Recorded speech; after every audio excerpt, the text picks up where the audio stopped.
ஏன்னா நாமக்கல் மாவட்டம் பள்ளிப்பாளையத்தில் இந்த 2 நாளைக்கு வந்து பேப்பர்ல வந்திருக்குது.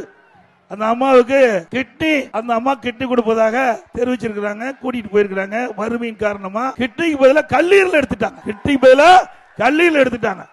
அதே போல விவசாயிகள் உழவன் செயலி இன்னைக்கு ஒரு பயிர் நெற்பயிர் இருக்குது, அதுல ஏதாவது இலை புழு தாக்கும், தண்டு புழு தாக்கும், அப்பொழுது அதை அப்படியே செல்ல பிடிச்சு அனுப்பிச்சிக்கலாம். அதுக்கு என்ன மருந்து தெளிக்கலாம்னு உழவன் செயலி அதையும் கொண்டு வந்து அதிமுக ஆச்சு.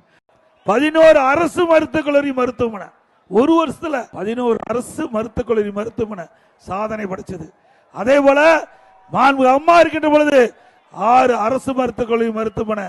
ஆக அனைத்து இந்திய அண்ணா திராவிட முன்னேற்ற கழக ஆட்சியில் 10 ஆண்டுகள்ல 17 அரசு மருத்துவக் கல்லூரி மருத்துவமனை திறக்கப்பட்டு இந்தியாவிலேயே ஒரு மாநில இன்னைக்கு முழுக்க முழுக்க மக்களை மறந்த கட்சி திமுக கட்சி, திமுக அரசாங்கம்.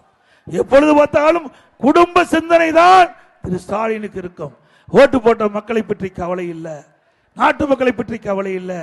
ஆனா அனைத்து இந்திய அண்ணா திராவிட முன்னேற்ற கழக கட்சியும் சரி, அனைத்து இந்திய அண்ணா திராவிட முன்னேற்ற கழக அரசும் சரி, எப்பொழுதும் நாட்டு மக்களுக்கு எந்த பிரச்சனையா இருந்தாலும் அதை பிரச்சனை தீர்க்கக்கூடிய ஒரு சூழ்நிலையை உருவாக்கி 50 ஆண்டு கால பிரச்சனை நதிநீர் பிரச்சனை உச்ச நீதிமன்றத்தில் மாண்பு அம்மா இருக்கின்ற போது சட்ட போராட்டம் நடத்தினார்கள்.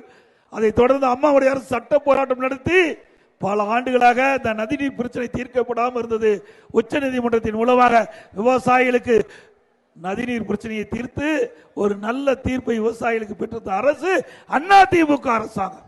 அதிமுக ஆட்சியில அம்மா மினிக்கிள்ளை கொண்டாந்தோம். இந்த அம்மா மினிக்கிள்ளைங்கள இந்த தொகுதியில் மட்டும் 9 அம்மா மினிக்கிள்ளை கொண்டாந்து, இந்த துறையூர் சட்டமன்ற தொகுதியில 9 அம்மா மினிக்கிள்ளை, அதை மூடிட்டாங்க. இது நியாயமா? இந்த திட்டம் ஏழைகளுக்காக கொண்டாந்த திட்டம். ஏழை மக்கள் எங்க அதிகமா வசிக்கிறாங்களோ அந்த பகுதியை தேர்ந்தெடுத்து அங்க ஒரு அம்மா மினிக்கிளிக்கு திறக்கப்பட்டு அந்த அம்மா மினிக்கிளிக்குல ஒரு எம்பிபிஎஸ் டாக்டர், ஒரு நர்ஸ். வறட்சி, நான் முதலமைச்சராக பொறுப்பேற்கின்ற பொழுது கடுமையான வறட்சி. அந்த வறட்சியில விவசாயிகள் பயிரிட்ட பயிர்கள் எல்லாம் சேதமடைஞ்சது. உடனடியாக விவசாயிகளுடைய கவனத்திற்கு கொண்டதுடன் விவசாய கோரிக்கையை ஏற்று அனைத்து இந்திய அண்ணா திராவிட முன்னேற்ற கழக அரசு எங்கெல்லாம் இந்த வறட்சியால் விவசாயிகள் பாதிக்கப்பட்டாங்களோ, அந்த விவசாயிகளுடைய பயிர்கள் சேதமடைந்தோ அதையெல்லாம் கணக்கிட்டு தமிழகத்தில் சுமார் 2000 திரு ஸ்டாலின் பல கூட்டத்திலையும் அறிக்கையிலையும் தொலைக்காட்சியிலையும் பேசுவது திராவிட முன்னேற்ற கழக தலைமையில எங்களுடைய கூட்டணி வலுவா இருக்குன்னு சொல்றார். திரு ஸ்டாலின் அவர்களே, இந்த துறையூரை கொஞ்சம் திரும்பி பாருங்க.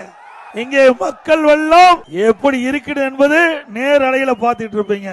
ஆக நீங்க கூட்டணி பலம், எங்க கட்சிக்கு மக்கள் பலம் இருக்குது. ஆகவே தேர்தலிலே